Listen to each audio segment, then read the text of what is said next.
From NBC News, this is Today with Kathy Lee Gifford and Hoda Kotb, live from Studio 1A in Rockefeller Plaza.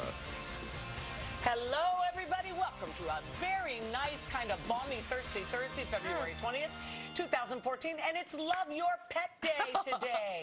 It certainly is. It is every day for us. Well, we're a little distracted because Yes, there happen to be some very cute puppies, dogs, with some very cute boys. We have Olympians, by the way. We do. We got in gold, our bronze, midst. silver with us, and the We're cutest so of them. Yes, excited. It's Joss, Gus, and Nick. They're like a boy band. They're so adorable. They are. We're going to talk to them in a little while. So we also are going to have ambush makeovers. We are. So we're going to have a segment a little later on, which is kind of fun. We're going to show you how you can cook dog food, because often, you know, there are all these recalls of dog food. You go, oh gosh, is that the kind I'm feeding my puppy or my dog? Right. So anyway, that is that. And it's dog food that you can actually eat as well. Oh, it is? Yes. Oh. Yes, and our I did not adorable read Olympians are going to stay with us for that, and too. have a little snack. Yeah. You're going to stick around with us, right? Because we're going to do some dog food stuff? Yeah, is Elizabeth Olsen coming back out? Yeah. You know, our slope-style studs are helping out with doggy dishes that are good enough for you to eat, too. Really? Yeah. Okay. Well, but first, this is Today on NBC. Oh, my goodness.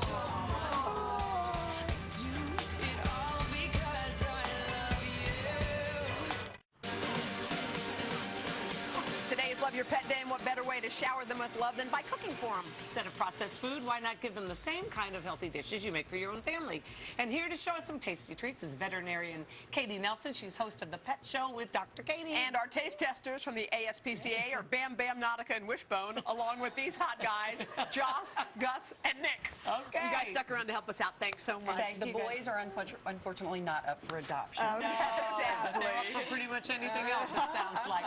Okay. So there are, sometimes you hear about like food recalls with dog food, and I often go, oh my God, is that my dog food? So it's always a safe bet to make your own. Well, you know, last year, 2013, was actually a record year for the number of pet food recalls. And so there have been a lot of people that are kind of changing the way they think about doing this. And so we know if we eat fresher, healthier foods, that we feel better, we look better. But we also hear, don't ever give your dog people food. Absolutely, absolutely. And you know, the ASPCA is here today with these pets. They have an amazing website.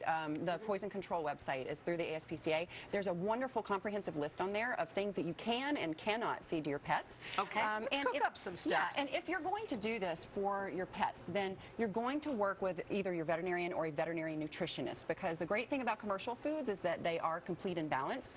And so in order to do this, you really need to work with a nutritionist to make it complete and balanced. Okay, so disclaimer. Okay, let's do it. Ground beef? Starting anyway.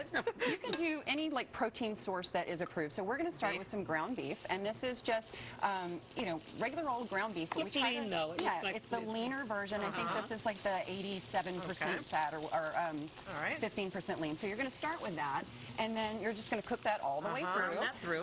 And you're going to use a little bit of, you can either use canola oil, olive oil, Is that what you're cooking it in? Yes, it's got a little bit of oil there on the flame. Okay, and then what do we mix in with it after we've cooked it up? Once you've got it cooked, you are going to mix in just the rest of your oil. You're just going to put in a little bit, sort of as a binding agent. For their joints and things like that. Right, and if you use fish oil or something like that, it's got the omega fatty acids in there. It's wonderful. We got some brown rice? We chose brown rice. You can choose barley, you can choose sorghum, whatever you're going to use. And add some blueberries. And then we've got our blueberries. And so we're going to mix that in. And that's a meal? That's a meal, but you're going to use meal? your vitamin supplements that your veterinarian has recommended in there as well. Other meal? This one is just a little treat, okay? So we're going to start with some hard-boiled eggs. We're going to cut those up. And what are you we are adding in going there? to make bacon and eggs for our dogs. I think we should start feeding as you're making. So bacon and eggs. Almost out of time, sweetie. So what Then we're you going to do, cook it? yes, this is already cooked. We've got these little dog joy treats here. These are by Fresh Pet, and these are some fresh, healthy little treats these that the we can cooked do. ones? These are the cooked ones here. Should I put these down? Let's see. Should we feed? Yes, and who should we feed, Kath? The guys or the dogs? Here. These are actually, I mean, they're good enough to eat. So Hold on, they're hungry? He wants some for sure. Oh, and he wants to share. All right, he wants to share. No good? You want a bite of this? And so, you know, That was good. Can they eat it? Can they eat yes, absolutely, absolutely they can. Here. And this is, yeah, we're going to make sure that they're all separate. Let's pull this guy back a little bit. Okay. There we go. I can't believe, look at them. They're polished bacon and eggs. Want some bacon and eggs? That is bacon and eggs right there. Now, this is He needs a fork. He is not a dog. He needs a fork.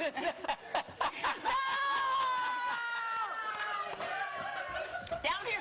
Don't leave him out. Don't leave him out.